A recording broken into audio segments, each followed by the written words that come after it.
tidak mau makan, dia buka. Itulah gambaran hidup dalam integritas, saudara. Tidak dua bajunya, satu saja.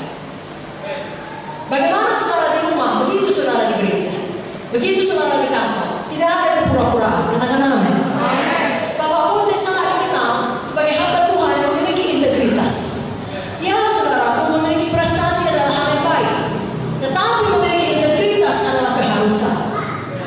Karena prestasi hanya dapat merupakan apa pendapat orang tentang kita, apa yang dipikirkan orang tentang kita, atau bahkan apa yang telah ditulis di batu tulisan kita. Namun integritas adalah siapa kita sebenarnya, yang diketahui oleh Tuhan dan semua malaikat di sorga. Dan tidak ada gunanya kita hidup munafik. Apalagi gunanya seluruh dunia berkata kita baik dan mengatakan mengenal kita sebagai orang baik, tapi sebenarnya di dalam hati ini Tuhan kenal kita bukan orang yang baik. Semua itu sia-sia. Yang penting apa kata Tuhan, saudara. Kalau kita mau mengalahkan raksasa seperti Daud, kita harus hidup di dalam kejujuran. Daud sekali lagi tidak mau memakai baju Saul, dia hanya punya satu baju. Bukan berarti Daud sempurna, bahkan kemudian dia melakukan dosa demi dosa yang sangat fatal, tetapi dia bertobat, dia tidak munafik. Tuhan Yesus tidak pernah menyukai kemunafikan. Ketika dia hidup di dunia ini, apa katanya dalam Matius 23 ayat 25-28? Celakalah kamu, hai ahli-ahli Taurat dan orang-orang Farisi, hai kamu orang-orang munafik, cawan pinggan kamu bersihkan segala luarnya, segala dalamnya penuh masa dan kerakusan.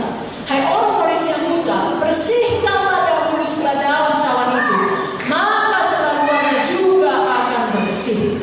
Celakalah kamu, hai ahli Taurat, orang-orang Farisi, hai kamu orang-orang munafik, sebab kamu sama seperti kuburan yang berlaku putih, yang segala luarnya memang bersih tampaknya, tapi yang segala dalamnya penuh tulang belulang dan berbagai jenis kotoran. Demikian juga kamu, setelah luar kamu tampaknya benar di mata orang, tapi sebelah dalam kamu penuh kemunafikan dan kedurjanaan. Malam hari ini biar hati kita berubah, hati kita benar di hadapan Tuhan. Itu yang paling penting. Kita tidak lagi sibuk seperti manusia lama berusaha dikenal manusia. Kita hanya mau dikenal oleh Tuhan. Galatia 1 ayat 10 mengatakan, adakah mencari kesukaan manusia atau kesukaan Allah? Adakah aku coba berkenan pada manusia? Sekiranya aku masih mau mencoba berkenan pada manusia, aku bukanlah hamba Kristus. Saya dan saudara adalah hamba Kristus. Malam ini kita bahas yang terpenting adalah hati kita, maka yang di luar ini akan mengikut. Katakan amin. Yang terakhir, saudaraku, mari kita tekun, mari kita setia. Katakan, saya mau tekun, saya mau setia. Kalau kita perhatikan kalau pada waktu Tuhan Goliat, dia mengambil 5 batu, bukan satu saja. Itu gambaran dia sudah menyiapkan dirinya. Apapun yang terjadi, dia tidak akan menyerah. Goliat akan dihadapi sampai kalah. Amin, saudara. Daud sudah punya komitmen. Dia akan tetap menghadapi raksasa itu sampai dia mengalahkan raksasa itu. Dengan kata lain seperti kita, akan tetap menyelamatkan jiwa, akan tetap memulihkan jiwa, akan tetap menyampaikan panggilan kita. Berapapun harganya, bagaimana caranya, berapa lama waktunya. Amin, saudara. Dan kalau ada di dalam proses tersebut, dalam perjalanan pelayanan kita, doa kita belum dijawab, jangan langsung menyerah. Sekali lagi, kalau ada persoalan tidak kita mengerti, jangan pernah berhenti. Mari kita tetap tekun dan setia.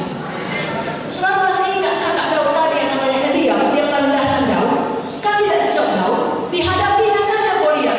Pada waktu Daud mengalahkan Goliat, jangankan Elia tahu Daud yang betul, seluruh Israel tahu Daud yang betul. Demikian juga saudara, saudara yang paling penting tetap maju, tetap tekun dan setia. Kalau di dalam kisah Nehemia, ada juga orang-orang seperti kakak Daud ini Elia, tapi namanya Sanballat dan Tobia.